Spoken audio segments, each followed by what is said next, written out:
السلام علیکم، کیا حال ہے جی آپ سب کے؟ امید کرتی ہوں آپ سب خیر خیریت سے ہوں گے۔ دیکھیے رمضان کی تیاریاں جوش و خروش سے میرے گھر پر شروع ہو گئی ہیں۔ مریم چاول بھی ابالنے ہیں، ایک گلاس بس۔ مسالہ رکھ دے پھر 4 پکوڑے بنے اس ٹائم کڑائی سے کال لگا ہے۔ چلو اینڈ کر لیں۔ ہاں مزیدار میں پھر بازی کر دیں کہ میں تو آج میرا روزہ ہے اور میں کچن میں نہیں گئی۔ بیٹے کو چھٹیاں ہو گئی ہیں، اسپرنگ ہالیڈیز، اور وہ اپنا پراٹھا انجوائے کر رہا ہے۔ تو کچن میں کڑی بن رہی ہے۔ آج میں نے اپنی ہیلپر کو بولا ہے کہ تم پلیز دوپہر میں آؤ اور مجھے کڑی بنا کر دو۔ گھر کے کچھ چھوٹے چھوٹے سے کام تھے، بچوں کے روم پینٹ ہونے تھے، بہت خراب ہوئے تھے۔ بیٹے کو میں نے پرومس کیا ہوا تھا کہ بھئی جب تمہاری چھٹیاں ہوں گی تو پھر میں تمہیں روم ٹھیک کرا دوں گی۔ تو بس وہ ان کے روم پینٹ ہو رہے ہیں۔ میں نے کہا فٹافٹ یہ 2 دنوں میں یہ کام ہو جائیں تو پھر ہم کچن کی طرف چلیں گے، اپنی رمضان پریپ کریں گے، کچھ چیزیں فروزن بنائیں گے مزے مزے کی، کچھ چٹنیاں بنائیں گے اور انشاءاللہ آپ کے ساتھ شیئر کروں گی۔ اور آپ سنائیے، آپ نے اپنی رمضان کی تیاری شروع کر لی ہے کہ نہیں؟ آج بیٹی کے بھی اسکول کے فائنلز او لیولز کے ختم ہو رہے ہیں، آج وہ بھی ریلیکس ہو جائے گی چھوٹی والی۔ تو بس اسی طرح ہی ہے۔ اور آپ کو بتاتی چلوں کہ آج 13 شعبان ہے اور 13، 14، 15 کا روزہ انشاءاللہ اللہ نے توفیق دی تو آگے بھی 2 رکھوں گی۔ آپ بتائیے آپ میں سے کون کون ہے ہمیں بحث کے روزے رکھتا ہے، اور اللہ میاں خیر خیریت سے رمضان کو لائے۔ اچھا جی، میں آ گئی ہوں واپس۔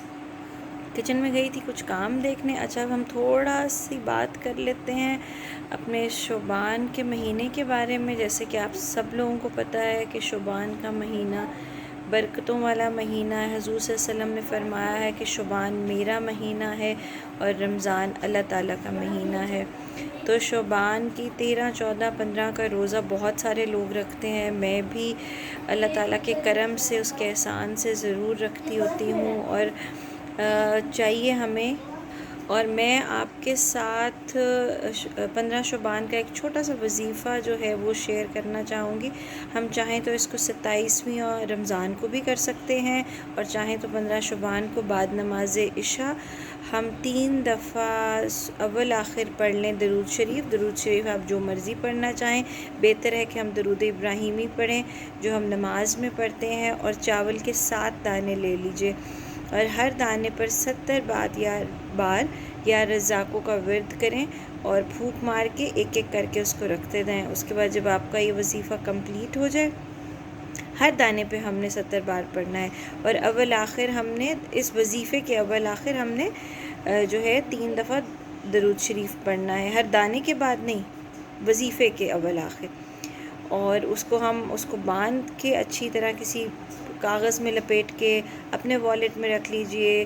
گھر پہ جو آپ کا سرپرست ہے، جو کماتا ہے، آپ کے ہسبینڈ ہیں، بھائی ہیں، ابو ہیں، ان کے والیٹ میں رکھ دیجئے۔ اور یہ وظیفہ میں بہت سالوں سے کر رہی ہوں، اور الحمدللہ میں نے اس وظیفے کے بہت ہی مثبت اثرات دیکھے ہیں، اور اللہ تعالیٰ خیر کرے آپ سب کے گھروں میں۔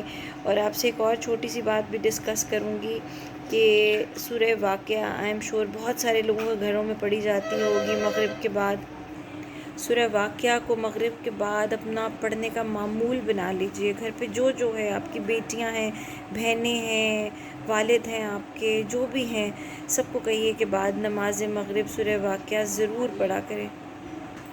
ایک صحابہ تھے، میں اس وقت ان کا نام یاد نہیں کر پا رہی، انہوں نے اپنی بیٹیوں کو نصیحت کی تھی کہ بیٹے، ان کی بیٹیوں کو زبانی یاد تھی، تو ان سے کسی نے پوچھا کہ آپ بہت بیمار ہیں، بہت علیل ہیں، اور خدا نخواستہ آپ کو کچھ ہو جاتا ہے تو کیا ہوگا آپ کی بیٹیوں کا اکیلے؟ تو انہوں نے بولا کہ میں نے اپنی بیٹیوں کو سورہ واقعہ حفظ کرائی ہوئی ہے، تو انشاءاللہ ان کو کبھی بھی فاقہ کا شکار نہیں ہونا پڑے گا۔ تو یہ چھوٹی چھوٹی سی چیزیں ہیں اپنی زندگی میں ہمیں شامل کر لینی چاہیے. اور رزق کے لیے میں آپ کو ایک بہت اچھا سا وظیفہ اور بھی بتاتی ہوں. ہماری ایک بہت اچھی یوٹیوبر ہیں نتاشا وکاس کے نام سے، میں نے ان کے اس میں سنا تھا اور میں تب سے اس کو میں بھی ریپیٹ کرتی ہوں. اور میں نے اس سے بھی بہت ساری تبلیغیاں اپنی زندگی میں دیکھی ہیں کہ ہم فجر کی نماز جب ادا کرتے ہیں تو سنت اور فرض کے درمیان میں آپ 3 دفعہ، 1 دفعہ، 7 دفعہ، آپ جتنی دفعہ ایزیلی چاہیں، اور درود ابراہیمی پڑھیے. 3 دفعہ پڑھ لیجئے درود ابراہیمی جب آپ سنت ادا کر لیتے ہیں اس کے بعد، اور اس کے بعد سجدے میں چلے جائیے اور 40 دفعہ یا رزاق کو پڑھ کے سجدے سے واپس اٹھائیے، اور پھر سے آپ 3 دفعہ جو ہے وہ درود ابراہیمی پڑھیے اور اللہ تعالیٰ سے دعا کیجئے کہ وہ آپ کے رزق میں برکت ڈالیں. اور میں نے اس وظیفے کے ڈھیروں معجزات اپنی زندگی میں دیکھے ہیں. اللہ تعالیٰ ہم سب کو اپنی حفظ و امان میں رکھے، ہمیں پریشانیوں سے، مشکلات سے بچائے، مصائب سے بچائے، کسی کی محتاجی نہ دے سوائے اپنے، اور خیر رکھے آپ کے گھروں میں، خوش رکھے آپ کو، خیر خیریت سے شعبان کا مہینہ گزارنے کا موقع دے آپ کو، اور ہم خیر خیریت سے اللہ تعالیٰ کے کرم سے رمضان کے مہینے میں داخل ہو جائیں، اور پوری کوشش کریں کہ اس کا جو بھی حق ہے اس کو ادا کریں. ہم ان خوش نصیبوں میں سے ہیں جن کو اللہ تعالیٰ بار بار رمضان کا موقع دیتے ہیں، ہمیں اس کو اچھے سے انجوائے کرنے کا، اس کی برکات سے لطف اندوز ہونے کا، پڑھنے کا.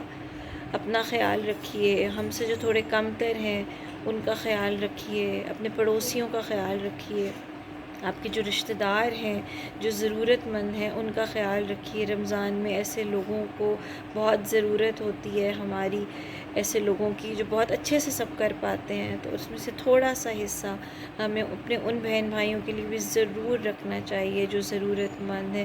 اللہ تعالیٰ آپ سب کو اپنی حفظ و امان میں رکھیے. اور یہاں پہ جاتے جاتے ایک چھوٹی سی بات جو مجھے یاد آئی وہ بھی آپ کے ساتھ شیئر کرنا چاہوں گی کہ عبقری ایک رسالہ ہے، اسلامک رسالہ، تو ان کے جو مولانا صاحب ہیں ان کا میں نے پڑھا تھا کہ آپ روز 2 رکعت نماز نفل حاجت کے ادا کیجئے، چاہے آپ جس نماز کے بعد بھی ادا کرنا چاہیں. میں ظہر کے بعد ادا کرتی ہوں، اور اس میں یہ ہے کہ آپ 2 رکعت نماز نفل حاجت کے رکعت ادا کیجئے، اور اس کے بعد جب دعا مانگیں تو اس میں یہ دعا مانگیں کہ اللہ تعالیٰ میری یہ حاجت ہے کہ مجھے کبھی کسی کا محتاج نہ کرنا، نہ بستر کا، نہ کسی انسان کا، میری نسلوں میں کبھی کسی کو طلاق نہ ہو، اور میرے مال کی حفاظت کیجیے گا.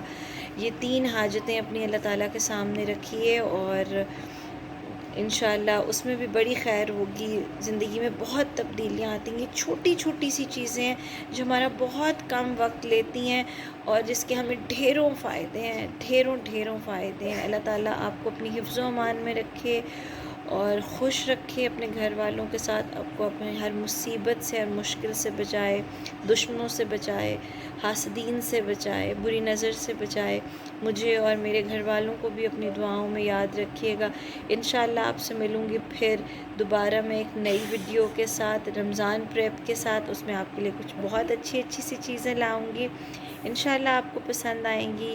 اگر آپ کو میری ویڈیو پسند آئی ہو تو تھمز اپ دیجئے، کمنٹس کیجئے، اور میرے چینل کو سبسکرائب کیجئے اگر آپ نئے ہیں. مجھے آپ کی دعاؤں کی، آپ کے پیار کی اور آپ کے ساتھ کی بہت ضرورت ہے. اپنا بہت سارا خیال رکھیے گا. اللہ حافظ.